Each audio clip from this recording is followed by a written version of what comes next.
first day of practice. What you like most about what you saw from the group? Well, I'll say this. It was a good day in terms of we have a lot we can learn from. I saw a lot of mistakes, saw some flashes, some good things. I'm glad it was a little hot out here. Grass is high. It was holding some heat.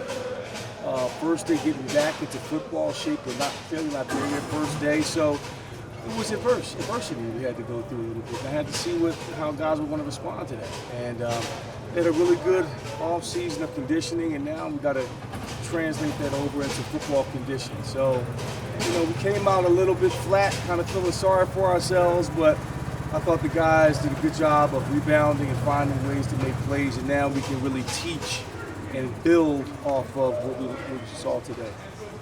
Obviously, you've been doing this for a long time.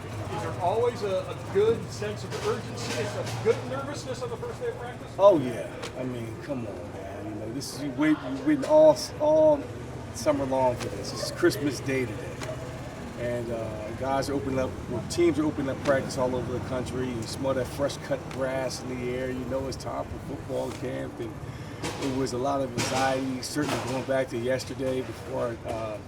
We had our team meeting, and a lot of good energy, and guys were excited. So it was good to get back out on the grass and see where we are, and now we kind of learn to see, see the fruits of our labor and how we're going to really push forward and put the best product on the field coming up the season. There's still a lot to learn, just as far as just figuring out guys' strengths, personnel, kind of over these next few weeks. See who really fits well. Yeah, because we were in OTA sessions over the summer in that phase, and it's 7-on-7, and you're not playing real football. You're not getting hit. I saw the defense get the ball out several times today, and the backs and the ball carriers have to get used to carrying the ball in traffic and getting hit and hold the ball tight. And when your jersey is sweaty, you got to be more conscious because that ball's slippery. So all those things matter, and it's just good to get out here and to get the kinks out. And in my football eye, my coaching eye has got to get back, and I got to get used to my surroundings in terms of where I can see things and what I'm looking for to really truly emphasize. So, and we're learning these players because we have 51 new players, most of them from the transfer portal, some high school kids, and we got to learn their strengths and weaknesses. And the big thing is we have to build chemistry, team chemistry, and when we talked about that in our meeting, is that's the number one thing, and that's really truly building relationships, because that's going to accelerate our chemistry. When you can trust a guy, you can lean on a guy. Those things really matter. So the more we can experience those situations, it's great for our growth. Quarterback situation, obviously a very experienced quarterback in Drew Pine, the others maybe a little less experienced. What's that position just kind of looking like? How did that might play out? And very competitive. Drew, the best thing he did today, the one thing I love that he did wasn't a good thing. He threw an interception, but he wouldn't cover that interception and ran hard. Sometimes I got to coach the quarterbacks to go cover your own interception, but I don't have to teach him that. He understands it. He holds himself accountable. We see, that's all right. We see a lot of it. You're going to see a lot of us do a lot of in-huddle stuff where he can get command of the huddle and really assert his leadership capabilities. And, that connection with the offensive line when you're tired, that running back is tired and they're not sure if they can get that first down. That commanding voice, that assurance to say, hey, we got this, we can go get it. He offers that. You look at Drew, he looks like a golf coach in stature, and that's not a bad slight in him. But what I see is, what you'll notice when you get to talk to him, that he's a 6'4", 230-pound quarterback in his spirit. And man, we're blessed to truly have him, because he's a salt of the earth young man. Just that secondary was so strong. There's some pretty good experience, but like a guy like Jalen McClendon, you've obviously coached him, and he's really developed.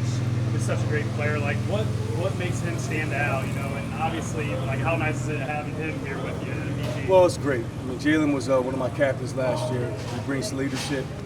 He knows the culture. He understands what we're trying to do. He's been in this. We raised Jalen since he was a freshman, and he produced a All-American season last year.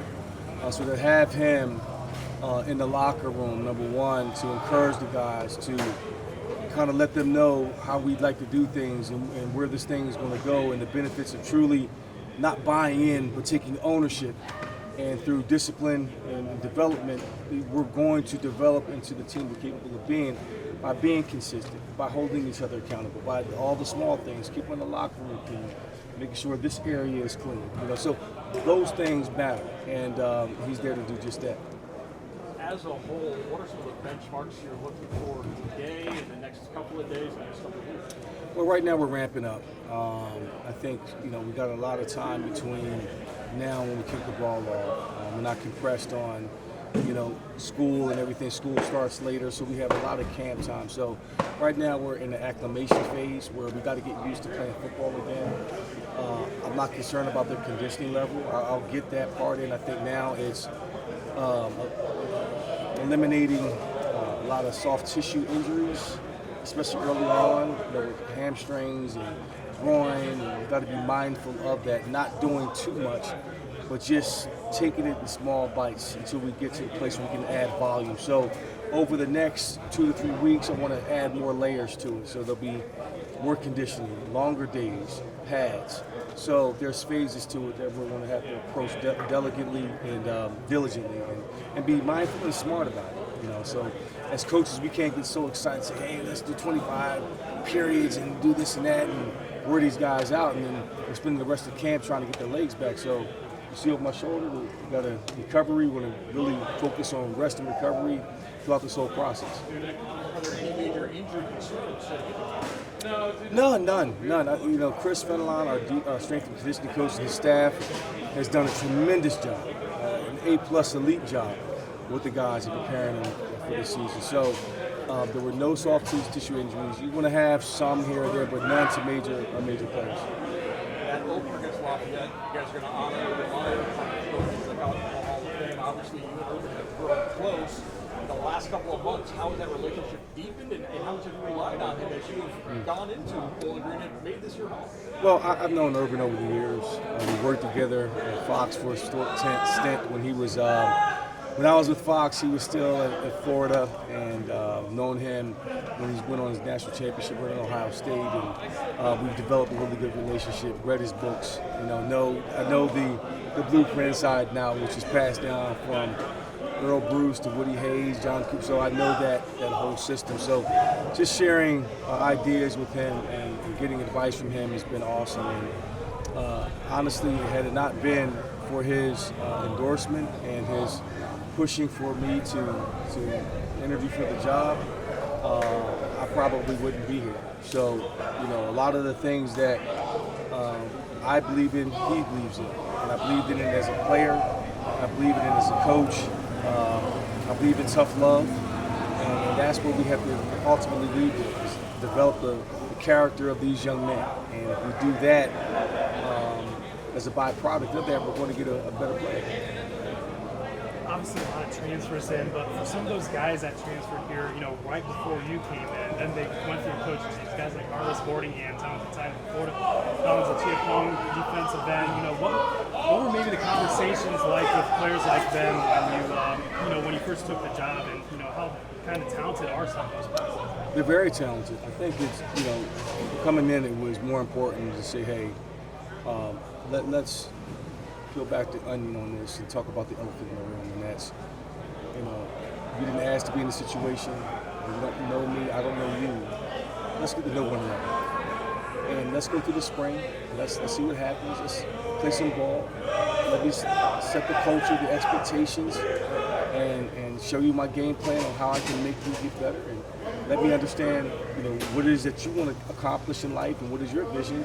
Let's see if our ideas and our vision aligns. And I think we start there and build a relationship, and there's trust there. And I say, okay, this is where you are. This is where I see you.